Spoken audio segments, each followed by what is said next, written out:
Halo teman-teman, di video kali ini saya akan membahas tentang panduan dan persiapan memulai bisnis hosting untuk pemula. Nah, pemula yang saya maksud adalah teman-teman yang belum memiliki pengalaman seputar bagaimana memulai bisnis web hosting dan masih ragu-ragu kira-kira apa saja sih yang perlu disiapkan. Oke, kita mulai aja ya. Nah, hal pertama yang perlu kita persiapkan adalah server. Kita bisa membangun server sendiri atau menggunakan reseller hosting. Di slide ini saya sudah memberikan perbandingan apa saja yang perlu dipersiapkan ketika kita membangun server sendiri dan apa saja yang perlu dipersiapkan kalau kita hanya menggunakan reseller hosting. Jika kita membangun server sendiri, kita perlu mempersiapkan biaya membeli dan mempersiapkan hardware server yang cukup besar. Karena kalau kita punya server sendiri, artinya ya hardware-nya kita beli sendiri, gitu ya. Kita perlu beli CPU-nya dan lain sebagainya, gitu. Dan harganya itu bisa mencapai puluhan juta per server, ya. Jadi lumayan persiapannya kalau kita perlu bangun server sendiri. Kemudian, selain membeli hardware-nya, kita perlu mempersiapkan biaya penitipan rack server yang lumayan. Jadi server kita ya yang kita beli tadi itu nanti akan dititipkan ke data center. Nah, di data center ini kita perlu mempersiapkan rak untuk nyimpen server tadi. Di mana di situ ada biaya penitipan rak yang harganya ya, biayanya itu sampai jutaan rupiah per bulan. Gitu. Itu perlu teman-teman perhitungkan juga. Kemudian berikutnya adalah penyediaan SDM pengelola server. Nah, ini budgetnya juga bisa jutaan per bulan karena teman-teman harus menyewa sysadmin ataupun teknisi server yang nanti dia akan men-setup server teman-teman dan juga nanti mengelolanya. Itu kalau teman-teman membangun server sendiri. Nah, kalau teman-teman menggunakan reseller hosting, teman-teman bisa skip beberapa kebutuhan yang saya sebutin tadi.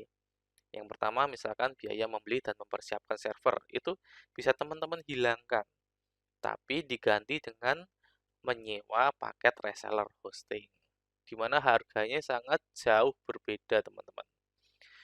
Sebagai gambaran gitu ya, biaya sewa reseller hosting 1 tahun itu bisa jadi hanya sebesar biaya penitipan rack server yang teman-teman bayarkan tiap 1 bulan.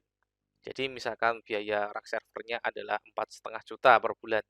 Nah, itu misalkan teman-teman belikan paket reseller hosting itu udah dapat biaya berlangganan selama 1 tahun ya. Jadi lumayan jauh perbandingan biayanya ya. Yang kedua, teman-teman tidak perlu menyewa atau mempersiapkan SDM pengelola server. Kenapa? Karena SDM pengelola server atau sysadmin dan sejenisnya ini sudah di-cover oleh induk reseller. Jadi induk reseller teman-teman ya, misalkan teman-teman menggunakan reseller hosting dari Gapura Hoster gitu. Nah, itu si Gapura Hoster yang menanggung biaya SDM-nya ini gitu. Teman-teman tinggal pakai servernya aja gitu. Jadi lumayan. Nanti teman-teman bisa menghilangkan budget SDM, menghilangkan biaya penitipan rak, menghilangkan biaya membeli dan mempersiapkan hardware servernya gitu ya. Bisa menghemat sampai puluhan juta. Itu yang pertama. Nah, itu kira-kira perbandingan biaya dari segi servernya, teman-teman. Nah, sekarang kita lanjut ke slide berikutnya. Nah, sekarang kita akan membahas tentang kebutuhan menjalankan bisnis hosting itu sendiri ya. Untuk menjalankan sebuah bisnis hosting, kita perlu beberapa persiapan, teman-teman. Yang pertama kayak server hosting tadi. Server hosting sudah saya jelasin ya. Teman-teman bisa membangun server sendiri atau pakai reseller hosting ya. Yang kedua adalah billing system. Nah, billing system ini berfungsi untuk mengelola klien dan orderan hosting yang nanti masuk ke layanan teman-teman. Ada macam-macam billing system yang bisa teman-teman gunakan. Di antaranya yang paling populer ada WMCS gitu ya. Kemudian alternatifnya ada Hostbill, ada WSCP, dan lain sebagainya. Nanti akan saya jelaskan juga perbandingan dari sisi harganya, teman-teman. Berikutnya yang ketiga adalah technical support. Jadi teman-teman perlu menyediakan SDM untuk technical support, di mana SDM ini nanti bertugas untuk menghandle keluhan-keluhan klien atau menghandle masalah-masalah klien yang berkaitan seputar teknis. Misalkan websitenya error dan lain sebagainya. Nah, itu technical support ini yang akan handle, ya, seperti itu. Kemudian yang keempat ada tim digital marketing. Jadi tim digital marketing ini nanti terdiri dari beberapa penanggung jawab pekerjaan, ya. Misalnya content writer, ya, atau penulis konten. Kemudian sosial media spesialis, ya, yang ngurusin sosial media bisnis teman-teman. Kemudian ada SEO spesialis yang ngurusin SEO website jualan teman-teman. Kemudian ada public atau community relation yang tugasnya adalah berjejaring dengan calon pelanggan teman-teman ataupun relasi-relasi bisnis teman-teman nantinya gitu. Nah, susunan tim ini nggak harus kaku seperti ini ya. Jadi nanti teman-teman bisa memilih kira-kira mana yang mau diutamakan dulu. Nggak harus langsung harus semua ada gitu ya. Nanti bisa dipilih mana yang paling utama dulu. Seperti itu. Nah, berikutnya ada tim akunting. Tim akunting ini nanti bertugas untuk mengelola pemasukan dan pengeluaran yang ada pada perusahaan hosting teman-teman, termasuk nanti menghitung pajak-pajak yang ada, seperti itu. Kemudian berikutnya ada tim manajemen. Tim manajemen ini nanti berfungsi sebagai pengatur jalannya perusahaan layanan web hosting teman-teman.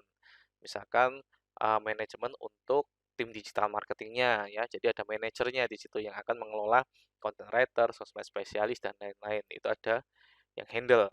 Kemudian ada yang menghandle tim technical support. Di situ ada manajernya juga. Di mana manajer ini nanti akan bertugas untuk memantau technical support, mungkin melatih mereka juga supaya tim technical support ini bisa berjalan secara maksimal. Kurang lebih seperti itu. Itu susunan idealnya ya teman-teman.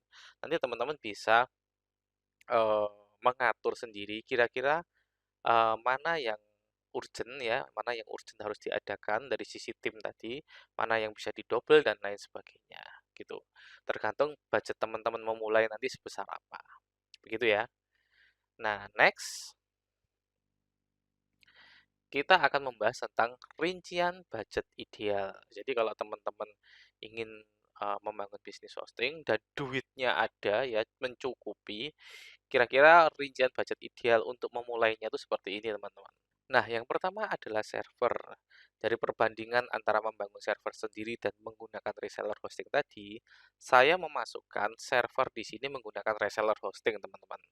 Di mana nominal yang saya masukkan ini adalah nominal dari berlangganan reseller hosting di Gapura Hoster selama 1 tahun. Itu cuma 4,5 juta, teman-teman. Di mana 4,5 juta ini bisa teman-teman bagi ya untuk unlimited akun ya, bisa membuat akun sebanyak-banyaknya selama di space-nya nanti mencukupi. Itu yang pertama, server. Yang kedua adalah billing system. Nah, billing system ini adalah software yang digunakan untuk manajemen user dan order tadi ya.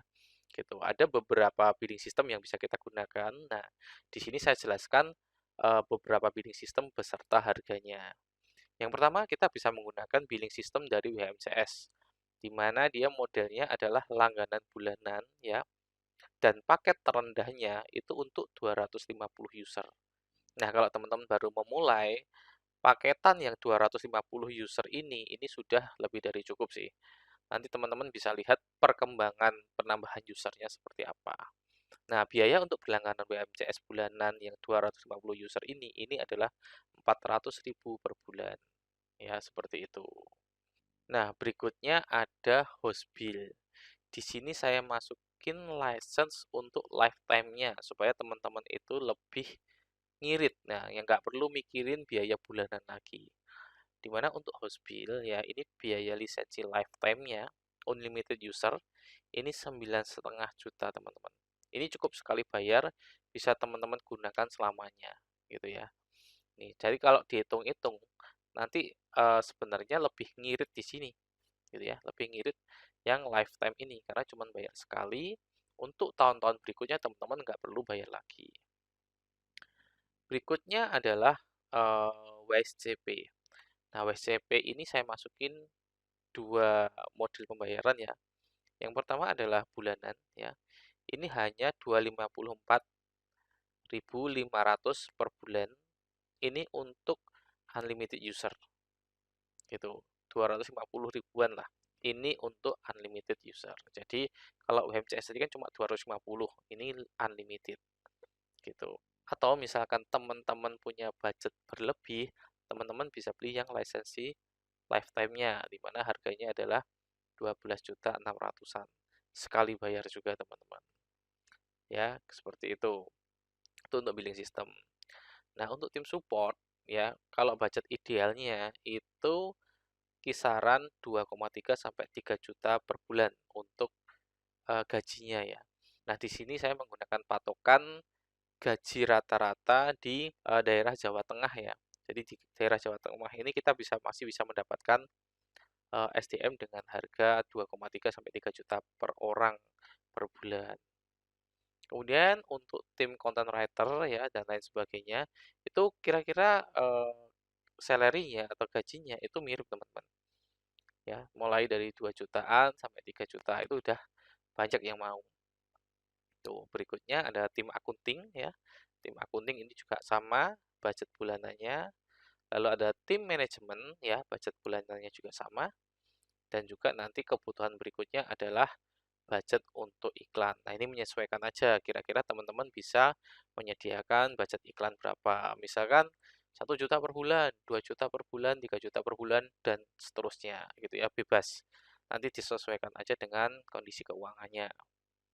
Berikutnya ada rincian budget minimalis. Nah, kalau tadi idealnya, ini minimalisnya. Jadi teman-teman bisa menekan biaya dari sisi budget. Gitu. Yang pertama dari sisi server. Nah, kalau server ini kita nggak bisa tekan ya, karena harga paketnya udah fix seperti ini ya. Kita bisa pakai server reseller hosting dari Gapura Hoster yang paling kecil ini 4,5 juta untuk 1 tahun. Kurang lebih kalau dihitung-hitung sekitar 300 ribuan mungkin per bulan.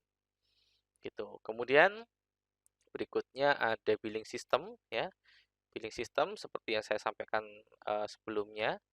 Ini kita bisa menggunakan WMCS ya, host bill atau WSCP. Ini pricingnya ya. Ada 400.000 untuk WMCS 250 user atau teman-teman bisa menggunakan host bill atau WSCP yang lifetime.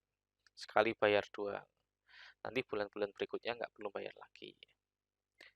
Berikutnya untuk tim support, ya tim support ini teman-teman bisa mempersiapkan gaji seperti yang saya sampaikan tadi ya, 2,3 sampai 3 juta per orang. Atau kalau teman-teman memiliki pengetahuan teknis untuk support hosting ya, misalkan memperbaiki error pada website dan sejenisnya, teman-teman bisa mulai handle sendiri dulu.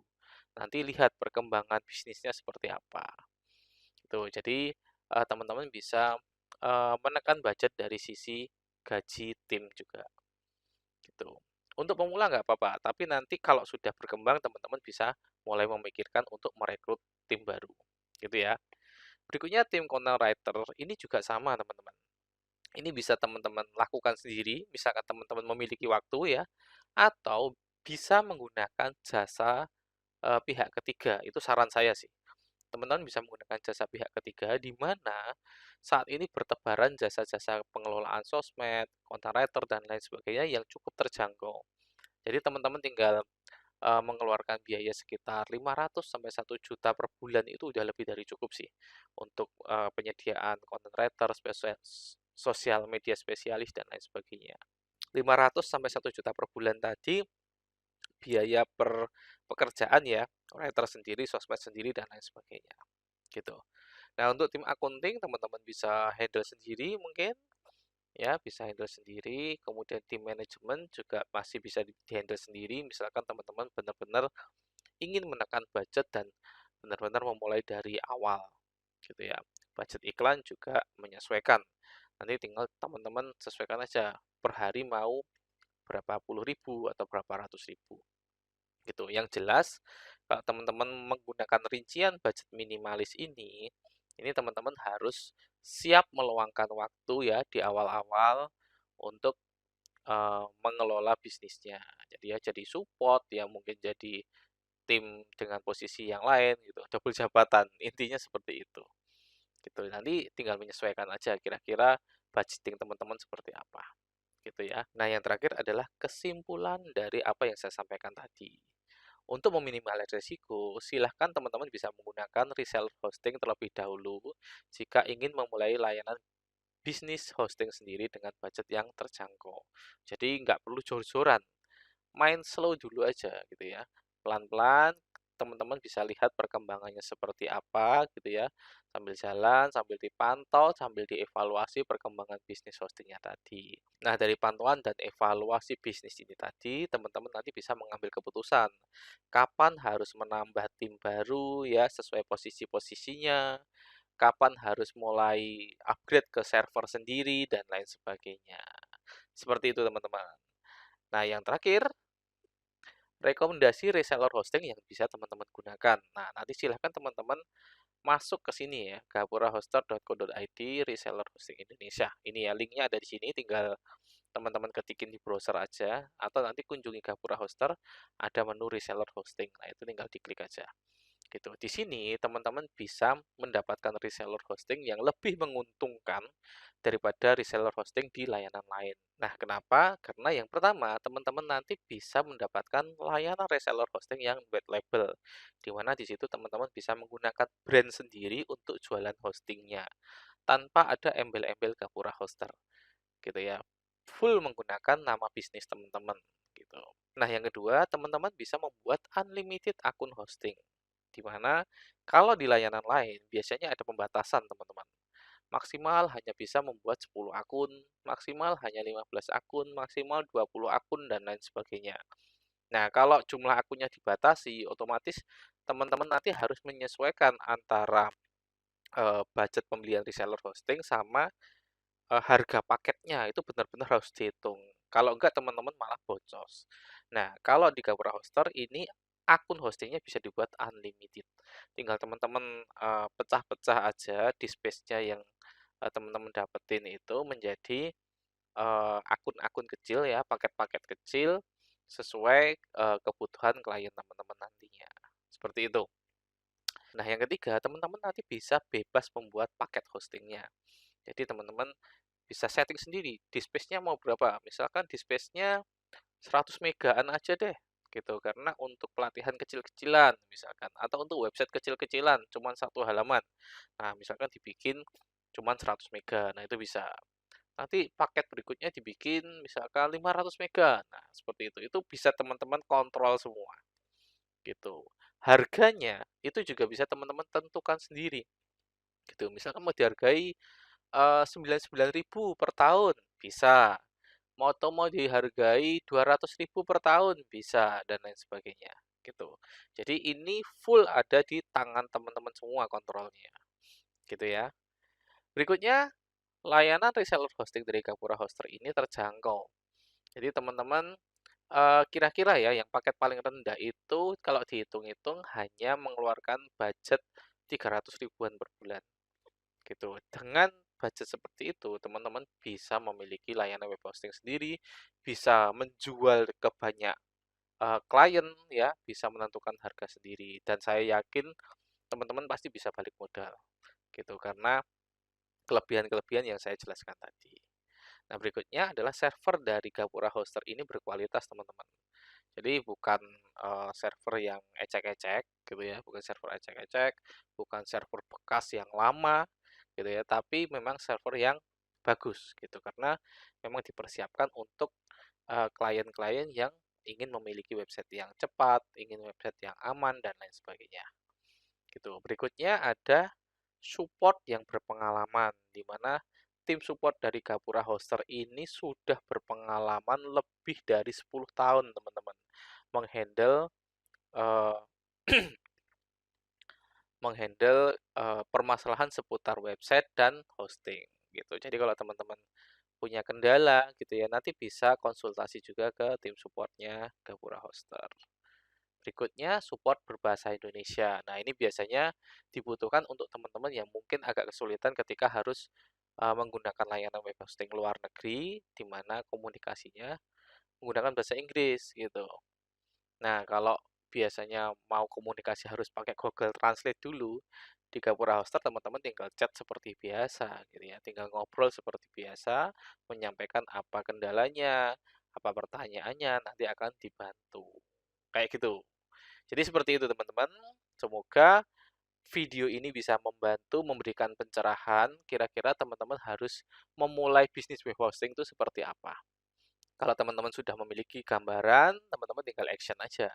Tinggal beli paket hostingnya, tinggal beli persiapan-persiapan yang tadi saya jelasin, dan besok langsung mulai jualan. Gitu ya teman-teman. Semoga video ini bermanfaat. Terima kasih. Wassalamualaikum warahmatullahi wabarakatuh.